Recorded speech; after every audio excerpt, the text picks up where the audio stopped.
already? Great.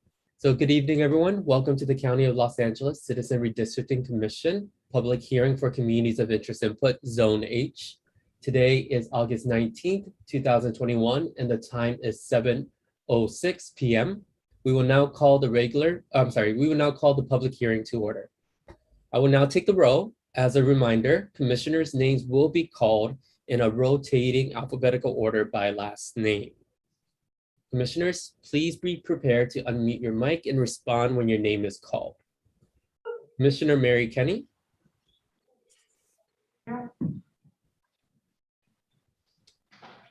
Co-Chair Daniel Maeda. Present.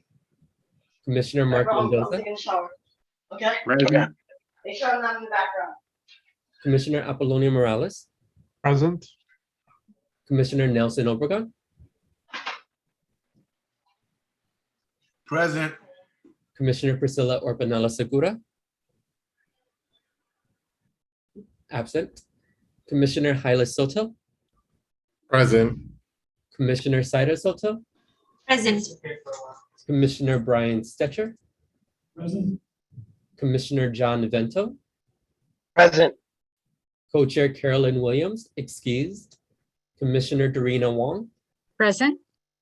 Commissioner Jean Franklin. Here. Commissioner David Holtzman. Here as well. Before we go into a few announcements, I believe Co-Chair Maeda, you have a few words. Yes, thank you so much, everyone who's in attendance live as well as virtual. Before we begin, I do want to thank the folks who made this event possible to be held at West LA College. President Limbaugh, Vicky Messia, Tamara Washington, the college AV and maintenance crew, and the Sheriff's Department. Thank you very much for making this possible. I think we do have, in addition, one change that occurred with regards to the a notice that went out about a letter that we might be discussing tonight. Turns out we'll be holding that to the Sunday meeting on August 22nd. But otherwise, thank you very much for being here. I believe the LA Times reporter as well is in the audience, so that's terrific. We appreciate the coverage. Great, thank you. So a few announcements before I hand it back over to Co-Chair Maeda. Thank you again for everyone's patience with today's public hearing. As typical when we hold a meeting in a new space, we may experience some technological issues. So this is a hybrid meeting, so participants and commissioners are able to join virtually via Zoom or in person. For those attending in person, it is important to remember and follow health safety protocols. Though Los Angeles County reopened with the rest of the state on June 15, 2021, changing conditions in the county due to the rapid spread of the Delta variant of COVID-19 has prompted new restrictions by the Los Angeles County Department of Public Health. Effective July 18, 2021, the County Department of Public Health released orders requiring that all persons, regardless of vaccination status, must wear masks or facial coverings at all indoor public settings. So for all those attending in person, for your safety and others, please be sure you are wearing a mask that covers your nose and mouth. Social distance from others outside of your household. Wash your hands often with soap and water or use hand sanitizer.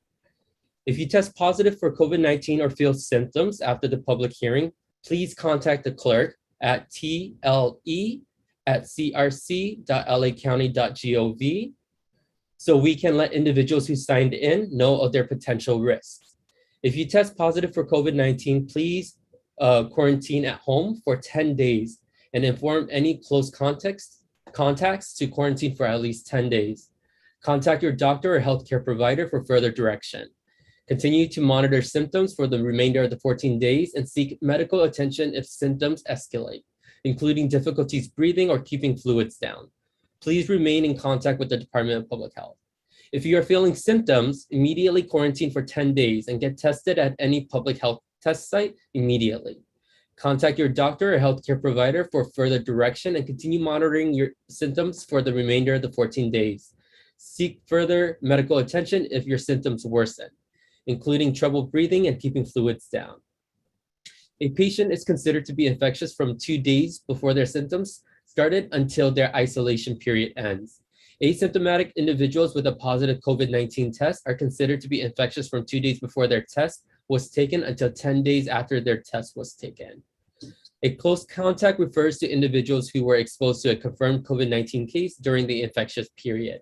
This can include individuals who were within 6 feet of the infected individual for a total of 15 minutes or more within a 24-hour period, or an individual who had unprotected contact with the patient's body fluids or secretions, including being coughed or sneezed on, sharing utensils or saliva, or providing care without wearing appropriate protective equipment. As a reminder to the public, this public hearing is being recorded and live streamed to youtube.com, LA County Redistricting. The link to the recording will also be posted and accessible through the Los Angeles County Redistricting website. If at any time any members of the public has any technical difficulties, please message me, Tai Lei, and we can work towards fixing the issue. As a reminder for members of the public interested in making a public comment, if you are attending in person, you may submit a speaker card. If you are attending virtually, you may submit your name and information to the Google form available in the chat and on the CRC website.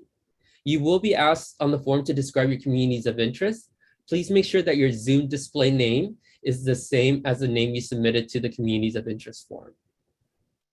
When you are called to make your public comment, you will be prompted to unmute your mic so you can speak, and you may turn on your video if you are comfortable. If you are participating via phone, press *9 to raise your hand. Once called upon, press *6 to unmute and speak. Each person will have one opportunity to speak for 2 minutes. The co-chairs reserve the right to limit public comments to 1 minute per person or extend it to 3 minutes per person, depending on how many would like to speak. When you begin making your public comment, please share your name and any affiliation you may have. If you do not wish to speak, but would still like to submit a public comment that will be posted on the website, you may do so by going to the same Google form. Again, you will find the link to the Google form in the chat or on the CRC website.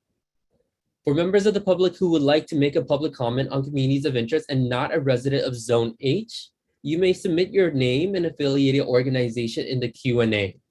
Your name will be called to make a public comment after members of the public who filled in the communities of interest form for Zone H. In defining communities of interest, this can include but is not limited to the economic and social interests that bind your community together, why your community should be kept together, for fair and effective representation, where your community is located, and what nearby areas you would like your areas to be grouped with or not. The order in which we will take public comments will be as followed.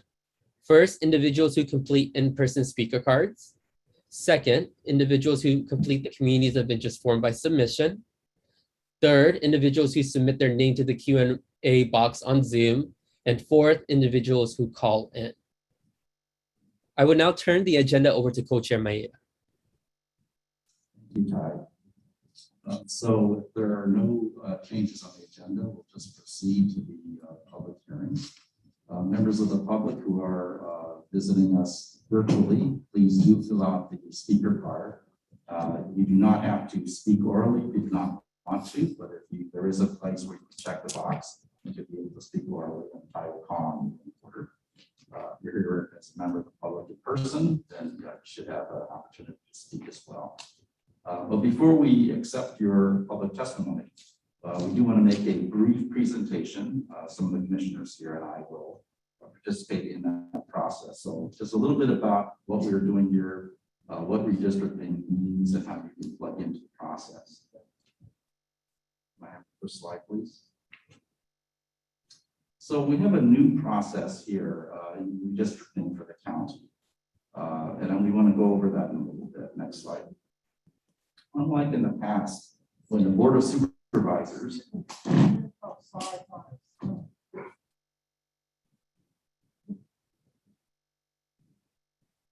Is it possible to project that? Over. Very good, thank you. apologize for the technical difficulties. This is the second in-person meeting we've had, and every venue I think is a little different in terms of its approach. So I'm going to see if we can get the slides up for the members of the public who are here in the auditorium.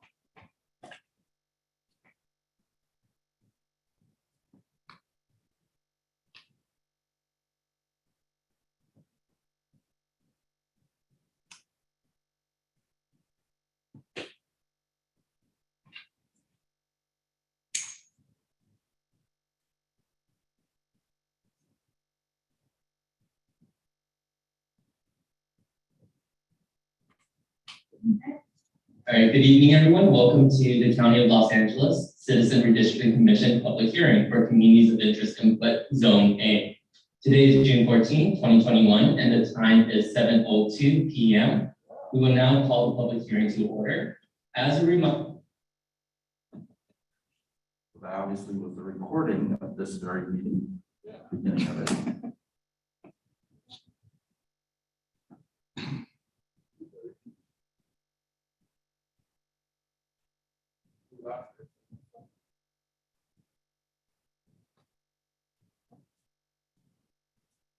Are you guys streaming it today?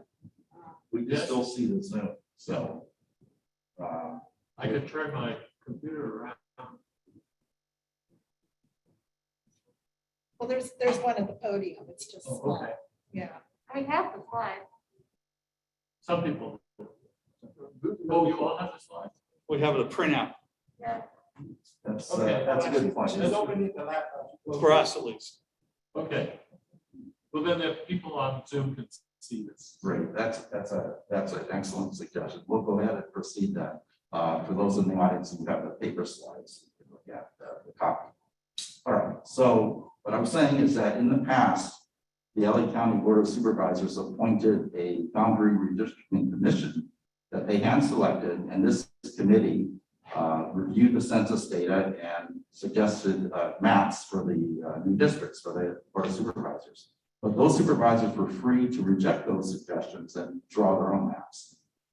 This time we have a completely new approach. We have state law that mandates an independent citizens redistricting commission comprised of 14 commissioners reasonably reflective of the county's diversity that's going to review the data and draw the maps ourselves. We're completely independent of the supervisors. In fact, we've adopted bylaws that require us, or forbid us rather, to have any contact with any of the supervisors, their staffs, families, or agents.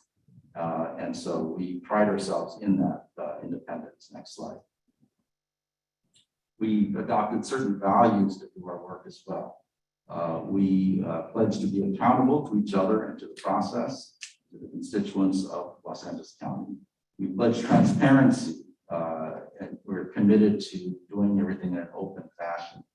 Objectivity, we want to be careful, intentional, fair-minded, and impartial in our activities. Integrity, we're honest, truthful, ethical, principled, respectful, and professional. And we advocate for inclusion and equity. We will seek to create and foster a true sense of belonging and to eliminate barriers of access to our process. You can read more about our values and other information about our redistricting process at our website at redistricting.lacounty.gov. Next slide. Then I'm going to talk a little bit about the significance and the size of LA County and how that impacts the districting process. Next slide.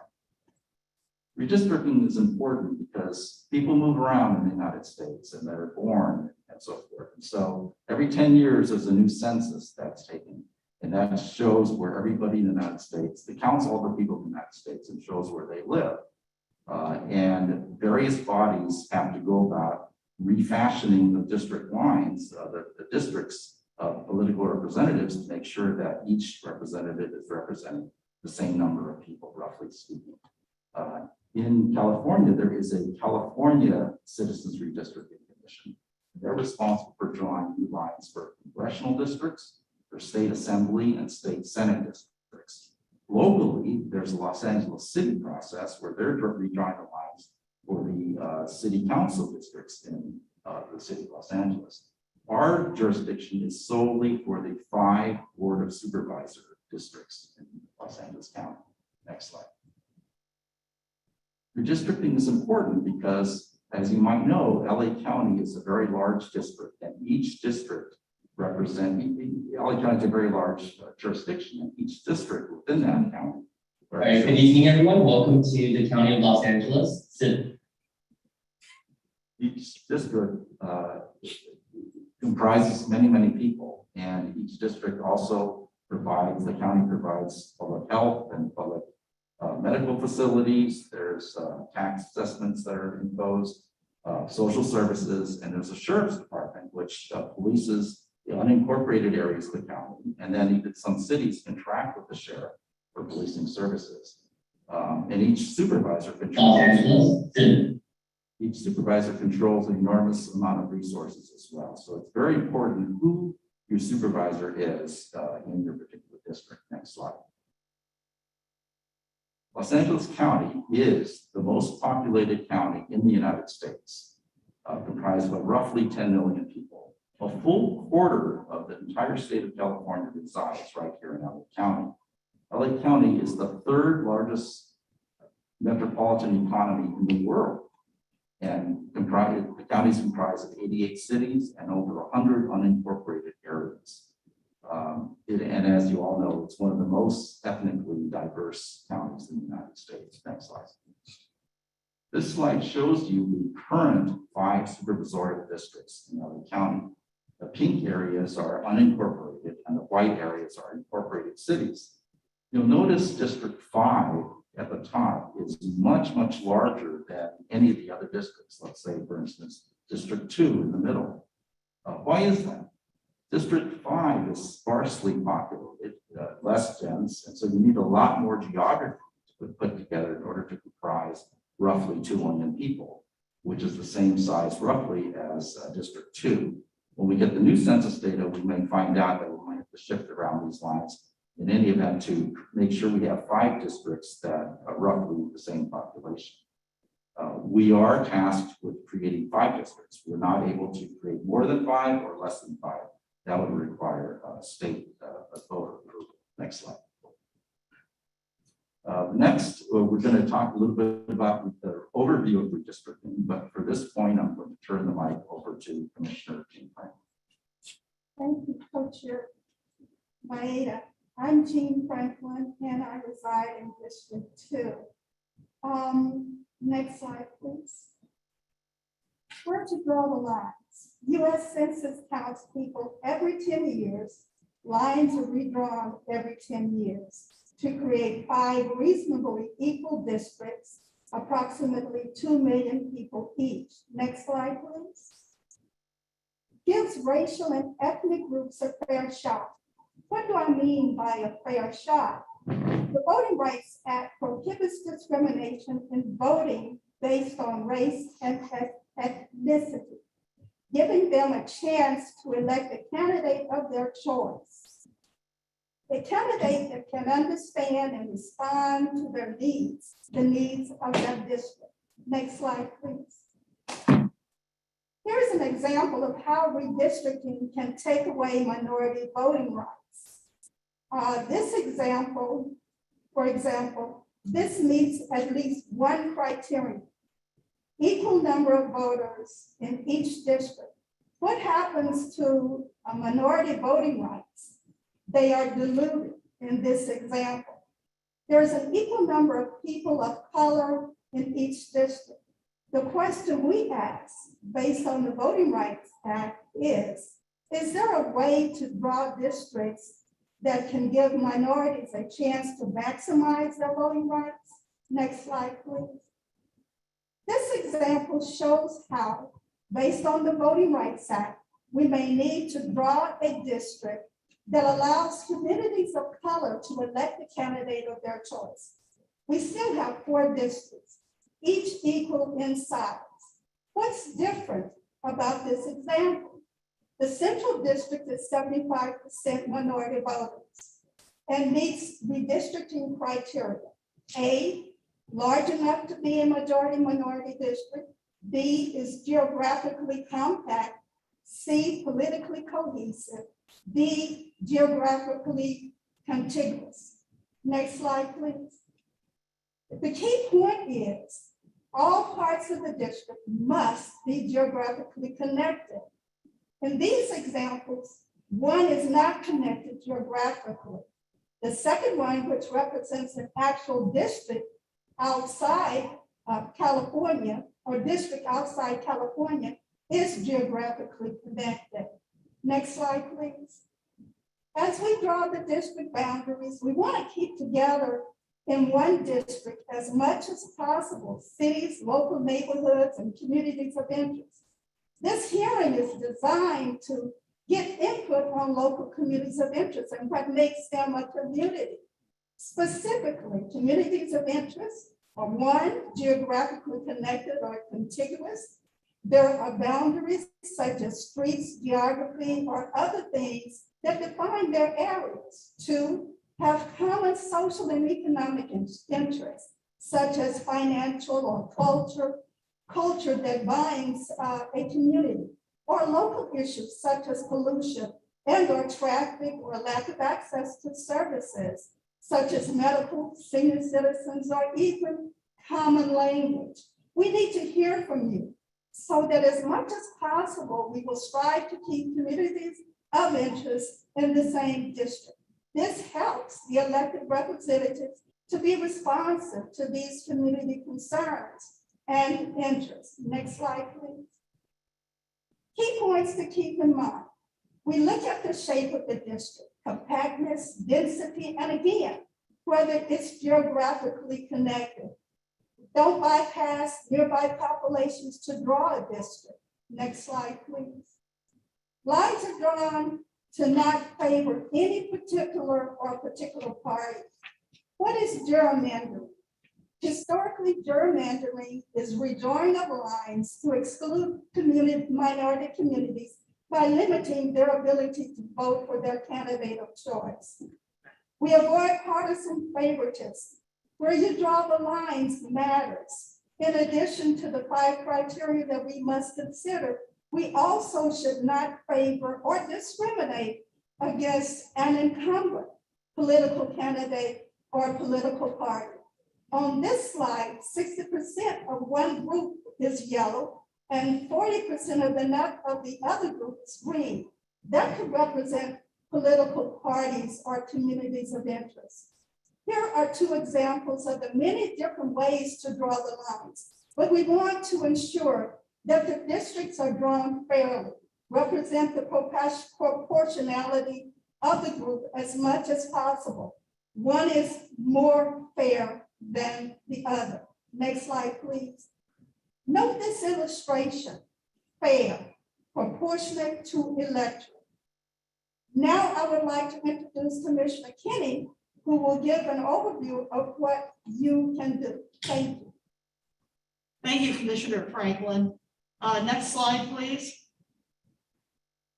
So we are having 12 community of interest public hearings, of which this is one. There are a few left that will be held the rest of this month and in September. Los Angeles County is providing free mapping software for the public to use, and that should be available within the next few weeks. In September, the commission will be reviewing submitted maps submitted from you, the public.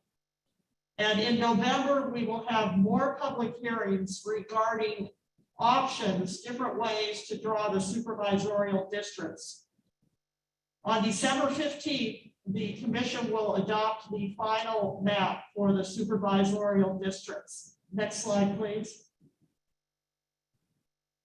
This shows some of the remaining community of interest public hearings. There's going to be one at Antelope Valley College on Sunday, and there's going to be another one in San Fernando and in Bellflower. Next slide, please. There are toolkits on our website in the county's 12 threshold languages. We also have a presence on Facebook and Twitter. Our website is redistricting.lacounty.gov. Next slide, please. These are the different ways that you can participate in the redistricting process via our website, attending our hearings in person, using our Zoom capability. You can call in by phone, and the hearings are recorded and are available on YouTube. You can also submit written comments to the Los Angeles County Community Redistricting Commission, Citizens Redistricting Commission. Next slide, please.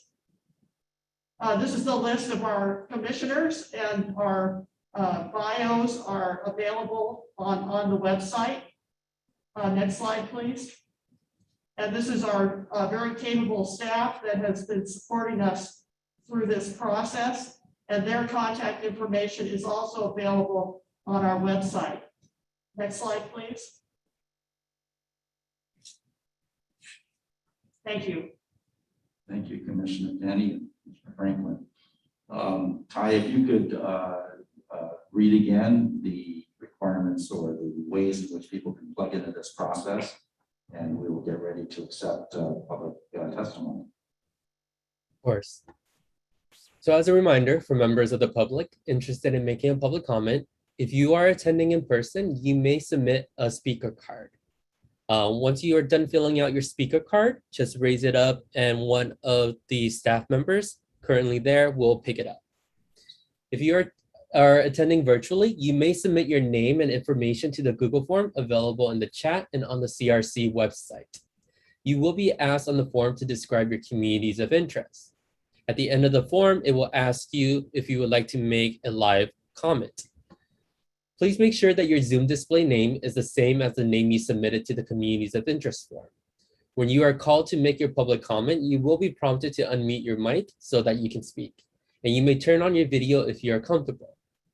If you are participating via phone, press *9 to raise your hand. Once called upon, press *6 to unmute and speak. Each person will have one opportunity to speak for 2 minutes. The co-chair reserves the right to limit public comments to 1 minute per person or extend it to 3 minutes per person, depending on how many would like to speak. When you begin making your comment, please share your name and any affiliation you may have. If you do not wish to speak, but would still like to submit a public comment that will be posted on the CRC website, you may do so by going to the same Google form. Again, you will find the link to the Google form in the chat or on the CRC website. For members of the public who would like to make a public comment on communities of interest and not a resident of Zone H, you may submit your name and affiliated organization in the Q&A. Your name will be called to make a public comment after members of the public who filled in the communities of interest form for Zone H. In defining communities of interest, this can include, but is not limited to, the economic and social interests that bind your community together, why your community should be kept together for fair and effective representation, where your community is located, and what nearby areas you would like your areas to be grouped with or not. The order in which we will take public comment will be as followed.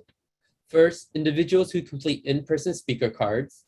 Second, individuals who complete the communities of interest form by submission.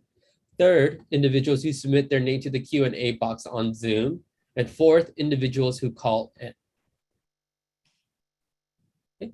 So with that, the first question I do have is, are there any in-person comments or submitted speaker cards? Yes, Ty. We have Robert Neff, who's here to speak in public. And as he is approaching, I should mention that I neglected to introduce two other commissioners who are here in person. Commissioner Holtzman and Commissioner Stetcher are also here in person, and the other commissioners are joining us virtually. Please. Before we begin, Co-Chair Maeda, how many minutes would you like to get? 3 minutes, please. Okay, 3 minutes. I can ramble. I can fill your space. All right, so whenever you are ready. Test. Okay. To introduce, yeah, mask on, mask, my face. Robert Neff, and general comments. I was the first one last redistricting for the state of California to submit a complete statewide plan. I did it for the state assembly before the CBAP information was out. Later submitted one for the state Senate, Congress, and twice for the Board of Equalization, partly because it's easier. One of the things I did or was trying to do was to make sure that cities and counties were not split up. And at the same time, meet all the other criteria and demands, mostly for the Voting Rights Act. And a lot of people said, oh, we can't do that. Or at one time, many of the commissioners running with the idea, well, we're going to have a 20% variance between one district to another. Not the congressional, because we're stuck by court statute. But my first plan, which was for the assembly, was to prove the state could be redistricted. And I think I had a variance of less than 100 people. So it was an attempt to put in person or prove the theory that this all could be done. And so, and the result is, yes, you can stick to complete cities, complete counties without, and still meet the Voting Rights Acts and other special demands that are on it, that come before you. The reason why is a lot of people have this conception that if we just redistrict it the right way, everything would be competitive. And that's kind of beyond the reality because people cluster in different ways. However, activity from the citizen level starts at the local level, and where you have people that exist who are active in whatever political group as they might be, it comes from their city or their county. So if you split any of those cities, you are breaking apart that activist base. And so you're actually undermining activity that would flow up and affect or affect the elections and affect the people who hold office. Of course, the Board of Supervisors is the least affected by this because the districts are so large. This is going to come into effect for congressional, assembly, Senate races, major city council districts like LA and so on. But still the principle remains. And in reality, you should not be in a position other than the city of Los Angeles to really have to break up any of them anyway. But following that rule will at least not put you in a conflict and say in the process, hey, the city got split. So that's like a rule to stick by, and it's possible to do because they did it 10 years ago and was able to prove that they was able to do everything at the same time. I can keep on talking about various other stuff, but that's a general comment. The last comment for the west side, which I think is whatever this area is. This is where the highest concentration of voter activity is for of various communities and measured both by what they vote as well as their contributions. So it shouldn't be packed to be only in one spot. Ideally, your districts are so large, it's hard to do otherwise. But it'd be nice if they weren't all in one spot. That's it. Thank you very much. Thank you. Let me just, if I could, just tell you that I very much appreciate you being here. And I was just reading an article by Karen McDonald, who runs the statewide database now, Bruce Payne, from UC Irvine Law Review a while back, which pointed out that a lot of people were disappointed that they didn't get the competitive districts they wanted in the first round. So, you don't need to respond. No. I recommend that article to you. No, but if I can, because I've got 40 years of academic background on this. The people's perception of what happens out of redistricting is greater than maybe the reality is. Don't get me wrong, you can greatly affect things, but they say if we just did it this way, everything would be competitive or such. By the way, she should be credited for the success, much of the success of the previous statewide commission, because she helped them get to the point of getting the task done. She was great. Thank you. So again, as a reminder to members of the public who submitted a community of interest form online, please be sure that your Zoom display name is the same name as your name on the community of interest form. Twyla and Rhonda, are there any other in-person public comments? There are no other comments, Ty. Great. Thank you so much, Twyla. Okay, so moving to the online submissions. The first one that we have is Tierra Ryder, and I believe they are currently not in the Zoom room. Okay, so next we will move on to Terry Tippett, and I believe Terry Tippett is also currently not in the Zoom room. Again, please, if you are in the Zoom room, please change your Zoom display to the same name as your community of interest form. Okay, next we will have Mackenzie Bright. Okay, Mackenzie, momentarily you'll be able to unmute yourself. And if you're comfortable, you may share your video. Once you begin speaking, you will have 3 minutes to make your public comment.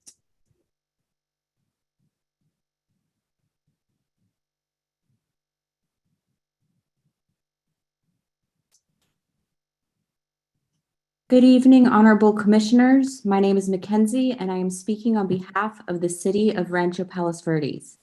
The city is located on the Palos Verdes Peninsula, adjacent to the peninsula cities of Palos Verdes Estates, Rolling Hills, and Rolling Hills Estates. The peninsula cities share a school district, library district, local transit authority, land conservancy, and frequently work together on areas of mutual interest. The cities of Rancho Palos Verdes, Rolling Hills, and Rolling Hills Estates share a regional contract with the Sheriff's Department. The city of Rancho Palos Verdes has also been intimately tied to the coastal cities and communities of the South Bay region, including Torrance, Redondo Beach, Hermosa Beach, Manhattan Beach, and El Segundo. The city shares with its northerly South Bay neighbors a dependence upon a common transportation network for access to the rest of the Los Angeles region and shares many economic and cultural factors. Additionally, the city actively participates with the South Bay City's Council of Governments. Due to shared transportation, economic, and cultural factors, the city would request to remain aligned with the South Bay cities, located generally west of the 110 and 405 freeways and south of LAX. Rancho Palos Verdes has appreciated the common representation this district has provided and would request that the city continue to be districted with the other cities on the Palos Verdes Peninsula and with the South Bay. Thank you for your time. Thank you, Mackenzie. Next, we have Sylvia. Okay, and I believe there is no Sylvia currently in the Zoom room, so we will move on to Dwayne Moeller. Dwayne, momentarily you'll be able to unmute yourself, and if you are comfortable, you may share your video. Once you begin speaking, you will have 3 minutes to make your public comment.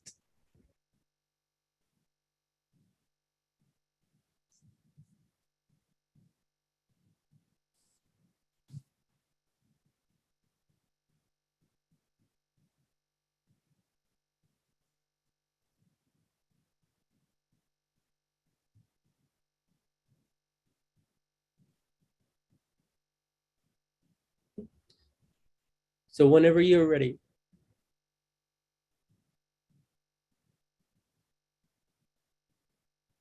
Good evening, commissioners. My name is Duane Muller, and I am the Senior Executive Director of Government and Community Relations at UCLA. I am speaking on behalf of our Chancellor and our campus community. Thank you for the opportunity to speak as a member of the Westwood community. UCLA is one of the world's premier universities with 46,000 students. It is a thriving public institution, symbiotic with the Westwood community we call home. Nearly 15,000 UCLA students live on campus, and a vast majority of our off-campus student housing is located in Westwood. Approximately 3,400 staff and faculty are also Westwood residents. The campus is an economic engine and an intellectual and cultural partner in the district. It is also home to UCLA Health, one of the most advanced healthcare systems in the world, and with 4 hospitals and several clinics in the 3rd district.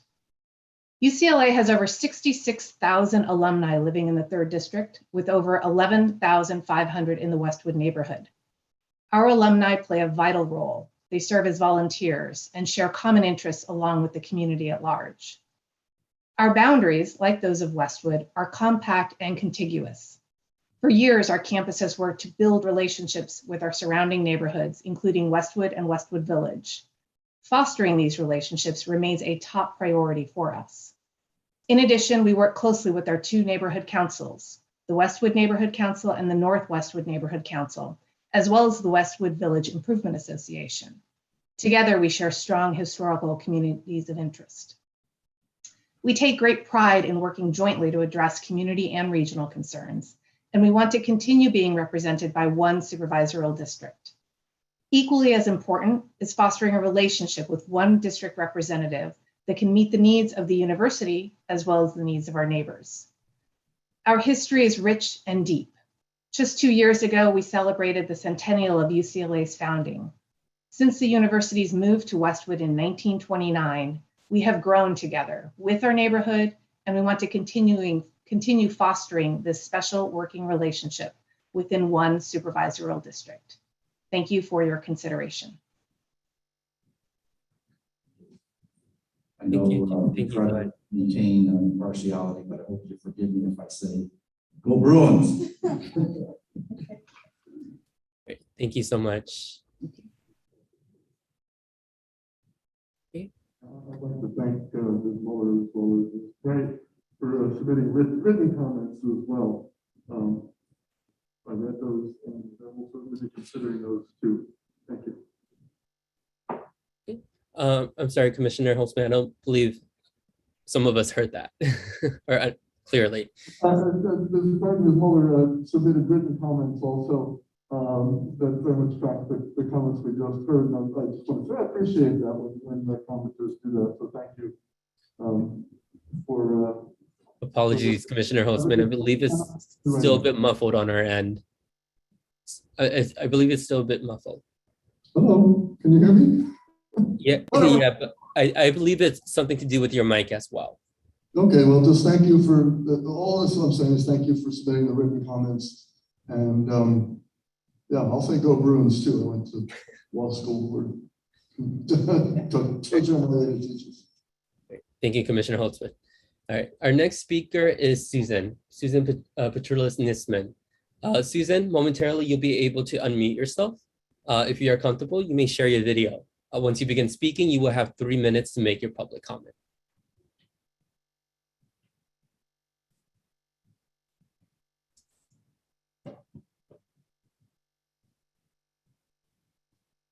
Good evening, commissioners. Thank you. I'm a 45-year resident of Topanga Canyon, which is a small village and town in the unincorporated area of the Santa Monica Mountains National Recreation Area. We border the Pacific Ocean on the southern end, the city of LA, Palisades. We share the eastern border with Topanga State Park being the eastern border of Topanga from the ocean to the what we call Dirt Mulholland in that area up there in the LA City region that extends to Encino. It's the largest state park in California, and it is our complete eastern border. We are a small population, the last census of approximately 8,500 people. That hasn't grown much since the time that my husband and I moved here. At that time, in 1975, it was 6,000 people. It's surrounded by public lands. It's located within the Santa Monica Mountains National Recreation Area. And as I noted in my submission, which I didn't consider complete, and I was kind of rushed and didn't edit that draft very well, but there were several areas, communities of interest that have evolved and continue to exist for which Topanga is included in. The Santa Monica Mountains National Recreation Area, which is a federal designation, which was implemented and made possible by activism and advocacy on the part of many people within this region. The Santa Monica Bay coastal watersheds, which Topanga is the third largest, North Santa Monica Bay coastal watersheds. Topanga Canyon watershed is the third largest watershed in the coastal watersheds. The emergency management, coordination, and coalition with our county and state and federal agencies and law agencies has been defined in my submission. That's a community of interest.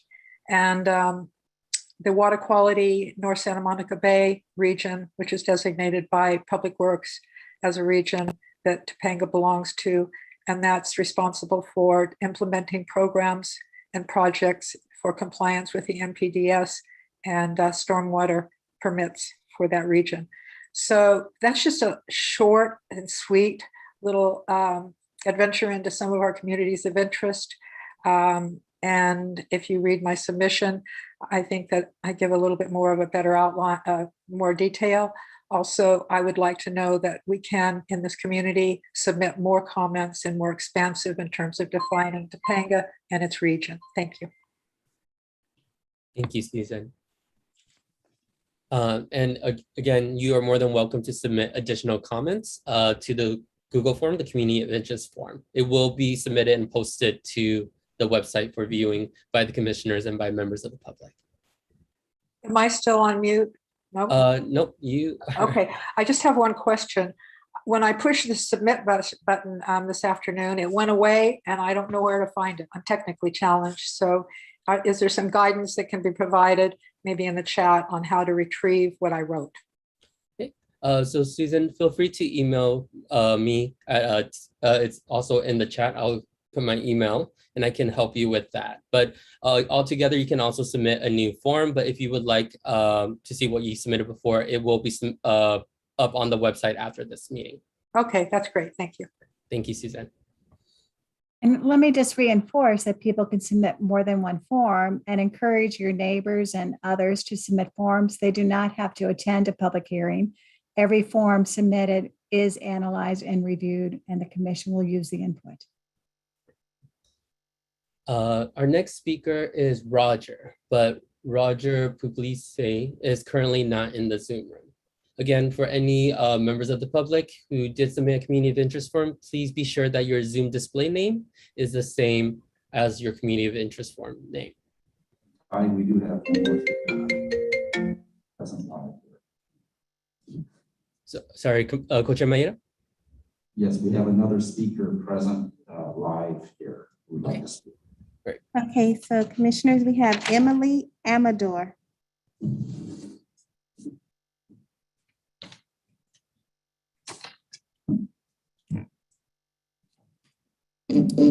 Sorry, I'm short.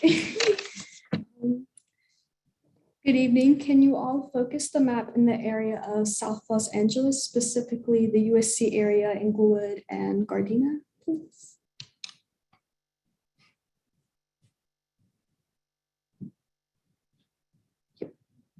Thank you. Hello, commissioners. My name is Emily Amador, and I am a member of CHIRLA. I'm a resident of the city of Los Angeles, and I've lived in my community for 16 years, so all my life. Now, can you please take a moment to close your eyes? Imagine the sweet aroma of home-cooked meals, beautiful murals singing upbeat melodies while the sounds of beeping cars and sights of vendors fill the streets. A community that never sleeps. You are a 16-year-old working at a local bodega, a place for home essentials and a rich cultural center to help bring more income to your family. One day, a well-known coffee shop owner comes into your community and begins making threats to the owner of the bodega, Berta, pressuring her to sell it to him. She doesn't want to lose her bodega, but the threats about shutting her business down are overwhelming. She gives in. The man expands his coffee shop, displacing the family that was once behind the bodega. It's getting tough for you to find another job. You could try to commute to a neighboring district, but it conflicts with your school day. Now you have to make a decision. School or work. You are not against development, you are against displacement. Now please open your eyes. This is the reality for so many families, and they can't open their eyes and escape those realities. My community in South LA is made up of poor working class. There are fast food workers, independent workers, grocery store workers, department store workers, construction workers, and street vendors. My community lives in apartments, rental homes, mobile homes, of which have increasingly begun to afford main streets. It's also very typical to see a whole family living in small single family homes. My community of South LA is predominantly Black and brown, brown of which are Latinx and immigrant-based. And other than English, most of the residents there speak English. Recently, there has been an increase of gentrification happening, especially in the Crenshaw area, which has displaced residents. Many are facing the poverty cycle. We have libraries like Ascot Library, Hyde Library, Matthews Branch, and John Muir. The schools in my community are HIP, Academy Elementary School, Raymond Avenue, El Camino College, Compton Community College, John Muir, Kimba Power Academy, and Kimba Academy of Opportunity. The 110, 10, and 405 freeways run along the edges of my community. The main streets used here are Florence, Figueroa, Crenshaw, and Jefferson Boulevard. Though my mom considers it unsafe, a lot of students take the Metro Blue Line or walk to get to school. Cars are also used to get around in the area for school and work. My community is similar to Gardena, Inglewood, and Crenshaw, and my community is different from Culver City and Torrance.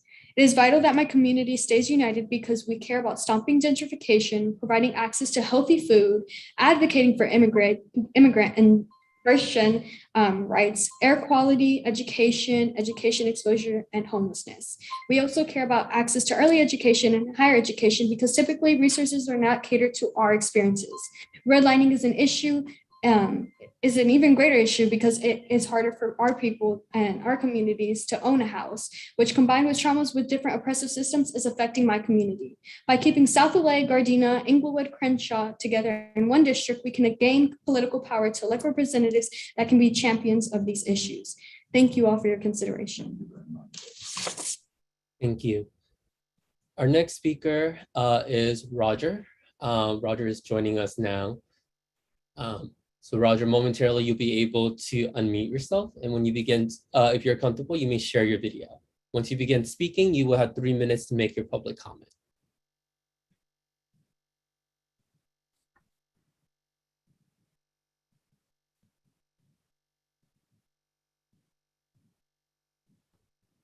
All right, I just unmuted myself. Can you hear me okay? Yes. Okay.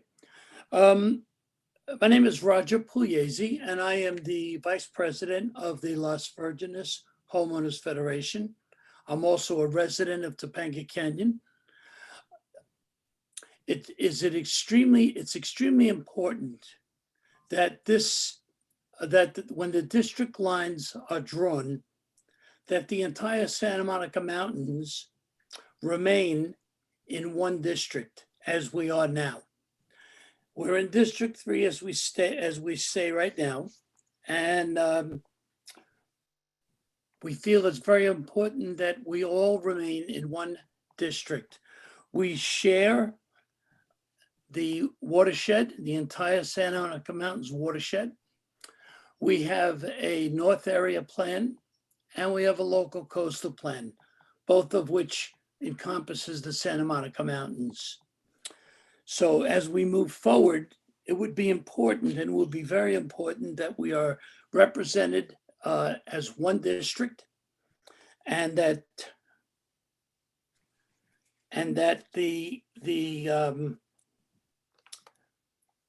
COG cities are also represented as all part of one district. It's extremely important to all of us in Topanga and the rest of the mountains. I will be submitting further comment since this is the first time I've been able to speak on the subject. We will be submitting more information, and I thank you all very much for hearing it out. Can I ask a question? Yeah, Mr. Pugliese, if we keep the mountain watershed areas together, do you see any reason that they should be grouped with communities to the north versus communities to the south? Are you addressing me? Yes. I didn't quite understand what you said. You were kind of muffled. Well, we're going to temporarily remove masks. Do you think your community should be kept together with the San Fernando Valley to the north or with the west side to the south? I think I'm not quite sure what you said because I can't quite hear what you're saying, but well, I don't want to comment on something that I'm not sure about what you're asking. Roger, let me try to translate since we have this hybrid model and the technology is a little bit wonky. each time. Okay. Commissioner Stetcher is asking if you were to look at where Topanga goes, does it belong more on the west side or with the watershed management? Would it go more with the north in terms of San Fernando Valley? I think that the watershed goes actually on both sides of the Santa Monica Mountains, both on the north end with the North Area Plan, and on the southern side with the local coastal plan. So the Santa Monica Mountains are divided between those two land use plans. Make any sense? Does that make sense?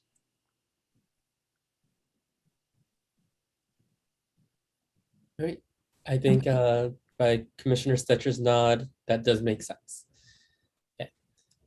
Thank you. So we're going to move on to our next speaker. Our next speaker is Carrie Carrier. Carrie, momentarily you'll be able to unmute yourself. If you are comfortable, you may share your video. Once you begin speaking, you will have 3 minutes to make your public comment.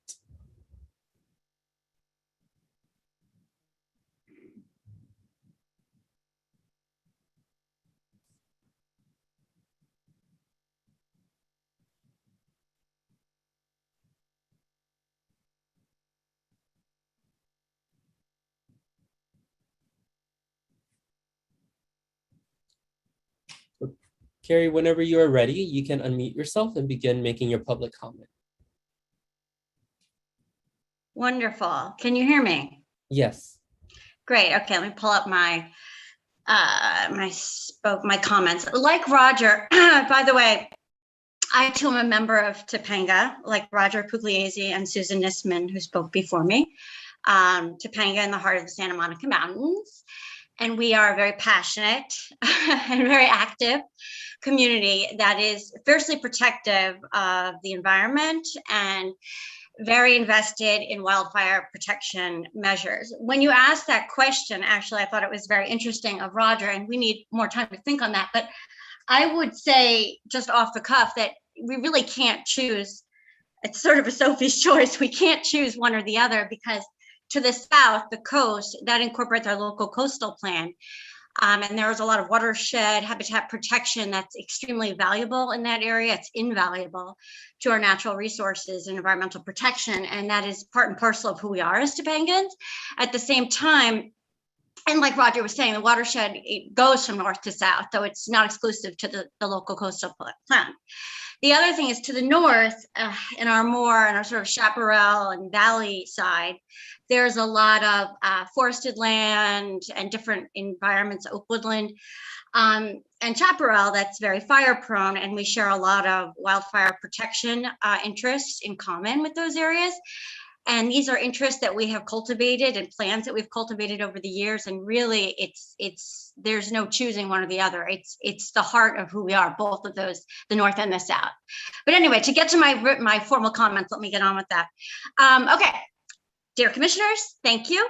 The Topanga Town Council urges the County Redistricting Commission to keep our town of 11,000 plus residents connected to the communities that touch its boundaries on all sides, from the mountains to the coast. Such a plan would allow our town to be completely and firmly planted within the surrounding communities with which we share many of the same challenges and concerns. These include, but are not limited to, Malibu, Pacific Palisades, Calabasas, Agoura Hills, Santa Monica, Pacific Palisades, and Woodland Hills. We have worked collaboratively across our sister communities for decades to compel our legislative leaders to develop cutting-edge wildfire prevention and resiliency plans. Now, in a post-Woolsey environment characterized by rapid climate change, there is still so much more that we must tackle together.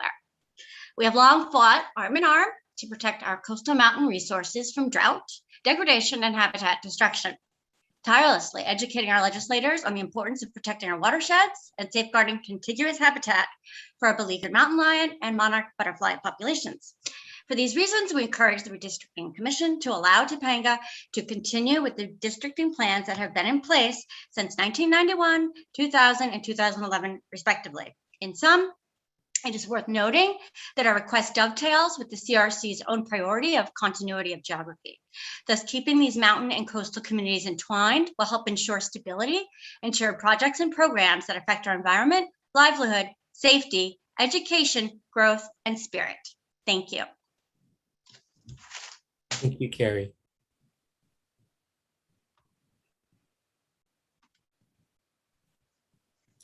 Okay, our next speaker is Jeremy Payne. Jeremy, momentarily you'll be able to unmute yourself, and if you are comfortable, you may share your video. Once you begin speaking, you will have 3 minutes to make your public comment.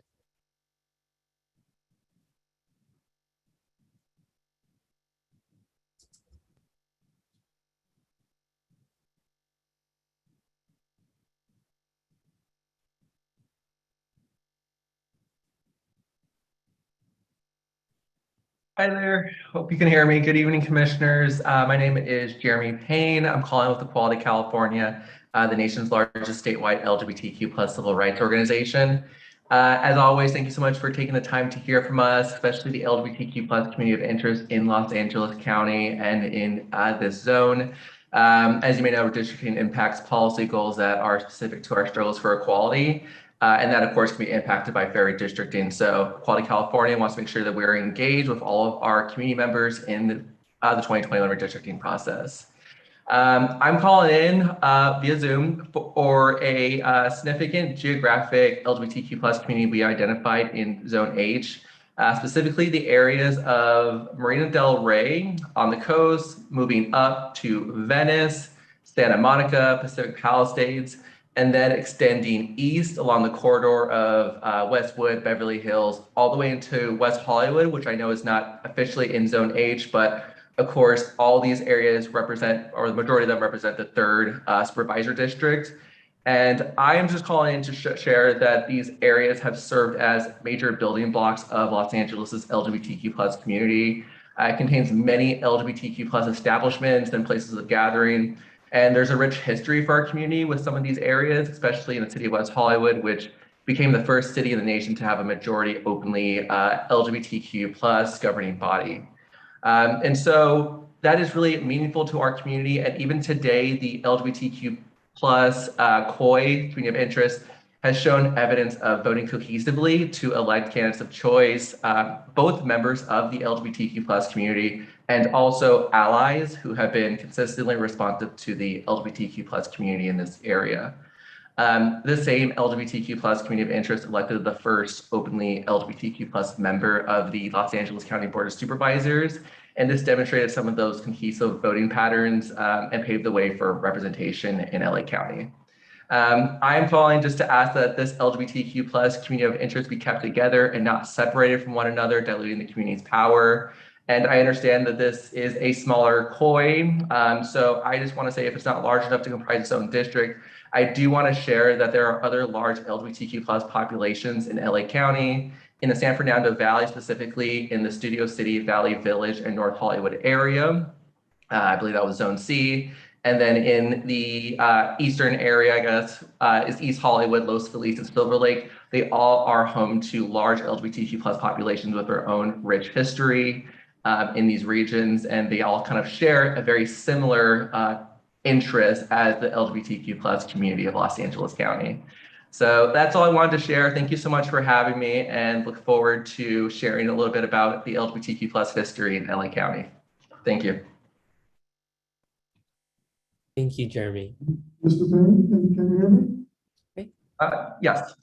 David Holtzman, Commissioner here. I'd just like to request that when our mapping software is available for drawing communities of interest and submitting those maps to us, that you draw and submit a map of the community you were just describing.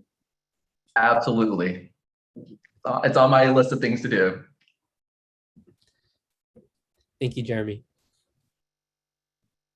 Okay, the next on the list is Emily Amador, and I believe Emily is currently not in the Zoom room at the moment.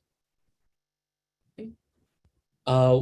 Actually, Ty, I believe Emily Amador spoke in person in the room. Okay, great. So we currently have no other entries in the communities of interest form, and currently nobody calling in. Co-Chair Maeda, how would you like to proceed? You go ahead and repeat one final time in case somebody is joining late, how they can go about accessing us in terms of providing their testimony. Of course. So as a reminder for members of the public interested in making a public comment, if you are attending in person, you may submit a speaker card. Once you fill out the speaker card, just raise it up and one of the staff members at the venue will pick it up. If you are attending virtually, you may submit your name and information to the Google form available in the chat and on the CRC website. You will be asked on the form to describe your communities of interest, so please make sure please also make sure that your Zoom display name is the same as the name you submitted to the communities of interest form. When you are called to make your public comment, you will be prompted to unmute your mic so you can speak, and you may turn on your video if you're comfortable. If you're participating via phone, press *9 to raise your hand, and once called upon, press *6 to unmute and speak. Each person will have one opportunity to speak for 3 minutes. When you begin making your comment, please share your name and any affiliation you may have. If you do not wish to speak but would still like to submit a public comment that will be posted on the CRC website, you may do so by going to the same Google form. Again, you will find the link to the Google form in the chat or on the CRC website. For members of the public who would like to make a public comment on the communities of interest form and not a resident of Zone H, you may submit your name and affiliated organization in the Q&A. And your name will be called to make a public comment after members of the public who filled in the communities of interest form for Zone H. So with that, I still believe we do not have any new names in queue. It's 8:15, so I think that's been sufficient amount of time to hold the public hearing open. Unless anyone, any members of the commission would like to hold it open further, I suggest we go ahead and close the public hearing. See any hands? For members of the public who are still on, we are going to have additional public hearings as we previously indicated. The next one is on this Sunday, August 22nd, in person at Antelope Valley Community College, but it'll also be hybrid, so you can join virtually as well. And then in September, we're planning to have 2 more of these hybrid hearings. There's also opportunities to provide us input by going to our website and clicking on forms that you can fill out. You can find the same community of interest form there.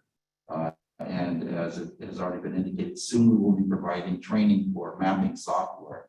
You can actually play around with the maps and draw maps of districts for yourself or show us where your communities of interest are. So with that, I don't think there's any other business here for tonight. So we'll close the public hearing and we'll adjourn this meeting. Thank you very much for your attendance.